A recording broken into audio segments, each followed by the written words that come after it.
नमस्कार, मैं विक्रांत। तो आप देख रहे हैं आपका लोकप्रिय TV channel media junction. Media junction में एक चेहरा भीड़ से हटकर। जी हाँ, इस बार आपको ले चलते हैं पंचकुला सेक्टर 11 के 663 number colonel lieutenant colonel BM Talwar. तो आओ होते हैं हमसे रूबरू, पूछते हैं उनकी हिस्ट्री कि सेना में कैसे आए और क्या क्या कितने युद्ध उन्होंने देखे, कैसे इन युद्धों में अपना अनुभव प्राप्त किया। तो सुनते हैं इन्हीं की ही जुबानी।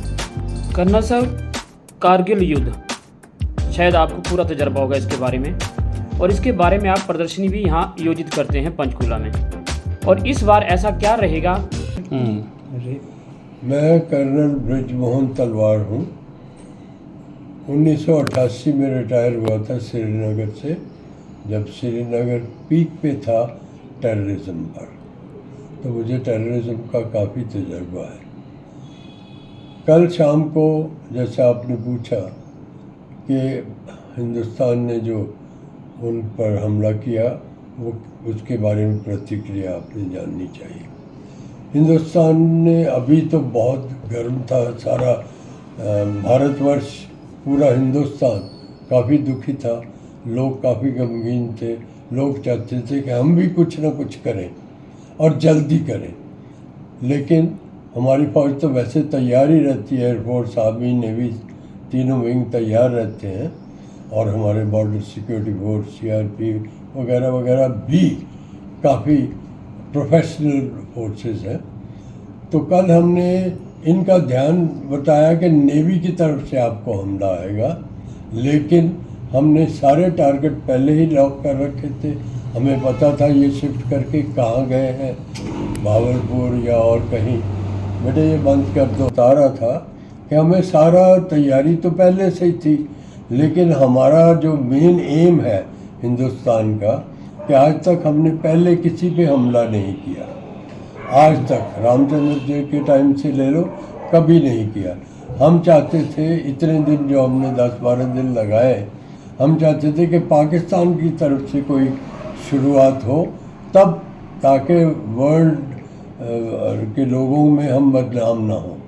लेकिन हमने ऐसा तरीका चुना कि उनके LOC को पार किए बिना हमने यहाँ से उनके 6 जगह पे ऐसे ऐसे हमले किए जहाँ उनके टेररिज्म के हेडक्वार्टर कहने चाहिए वो थे। तो उससे उनके बहुत टेररिस्ट मरे, बहुत नुकसान हुआ, और हमने 25 मिनट के अंदर ये सारा काम कर दिया। पाकिस्तान में तो हिम्मत है नहीं कुछ करने की, लेकिन पाकिस्तान स्मॉल आर्म्स ज़्यादा से ज़्यादा जैसे वो अभी कर रहा है, स्मॉल आर्म्स छोटी गन से या आर्टिलरी गन से दूर से वहीं बैठेगा। उसकी हिम्मत नहीं हमारे अंदर आने की, क्योंकि उसको पता है जो कि उसका हाल 1971 में क्या हुआ था, जब 93,000 या 93,000 लोग उनके पकड़े गए थे, और हमने बगैर कुछ उनको तकलीफ़ दिए छोड़ दिया। तो पाकिस्तान में हिम्मत नहीं है करने की, वो सिर्फ अपने लोगों को दिखावे के लिए, जिसको हम पंजाबी में बोलते हैं बड़के मारेगा, दिखावा करने के लिए करेगा, वरना मेरे हिसाब से तो उसमें हिम्मत। देखिए बात ये है, अगर कमी नहीं आएगी तो कम से कम कुछ साल तो कमी रहेगी, क्योंकि पाकिस्तान का एम यही है कि हिंदुस्तान को हज़ारों कट्स देने हैं, और उनमें हिम्मत नहीं है, तो वो सबसे सस्ता और आसान तरीका ढूंढता है टेररिज्म के थ्रू, आतंकियों के थ्रू हमें तंग करने का। तो वो साल 2 साल तो बिल्कुल नहीं करेगा, पर उसके बाद देखा जाएगा अगर उसमें दोबारा हिम्मत आ जाती है। मेरे हिसाब से इस वक्त वो हम पे हमला नहीं करेगा। कर्नल साहब, आपने कई युद्ध पहले भी लड़े हैं और आपको इसका तजर्बा भी है, इसके बारे में आपकी क्या प्रतिक्रिया रहेगी? क्या ये जो हो रहा है, क्या वाकई में ही कुछ नया होगा?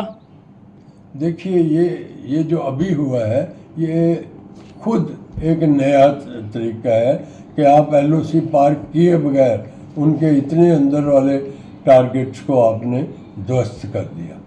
ये वरना पॉसिबल नहीं था पुराने जहाज़ों के साथ। अभी हम यहीं से बाहर खड़े हुए उनके निशाने पे और स्ट्रीट निशाना मारा हमने, तो अभी हम काफ़ी एडवांस्ड हैं, और पाकिस्तान के लिहाज से तो बहुत एडवांस्ड है। और मेन बात होती है मैन बिहाइंड द मशीन, और हमारे जो मैन हैं they are very much trained, वो इतनी ट्रेनिंग देते हैं हमारे को, आर्मी में ले लो, नेवी में ले लो, चाहे एयरफोर्स में ले लो। तो ऐसी मॉक ड्रिल देखो जी, लोगों को जब तक अवेयरनेस नहीं होगी कि अगर ऐसे कुछ हमला हो जाए, आपको कैसे शेल्टर लेना है, आपको अपने आप कैसे बचाना है, तो ये एक किस्म की जिस तरह फौज ट्रेनिंग करती है, ये सिविलियंस के लिए ट्रेनिंग है। तो मॉक ड्रिल के तो बहुत फायदे हैं। एक तो सबको पता लगे भाई कुछ होने वाला है, फिर अपने आप को कैसे बचाना है, ये बात है। कर्नल साहब, प्रधानमंत्री मोदी जी जो बोलते हैं वो करते हैं, जो करते नहीं वो बोलते नहीं, इस विषय में आपका क्या कहना है? तो सीक्रेसी तो बहुत बड़ा एक आपके पास हथियार है कि उनको पता नहीं लगने दो कब कहाँ कैसे आपने करना है। तो मोदी जी की तो ये बहुत अच्छी आदत है। आपका क्या मैसेज रहेगा? मेरा मैसेज तो ये रहेगा कि जनता जो है अपना मोराल हाई रखे, अपनी फौजों पे, अपने प्रधानमंत्री पे एतबार रखे कि वो हमें लेट डाउन नहीं होने देंगे, हमारे मुल्क को नीचा देखने नहीं देंगे।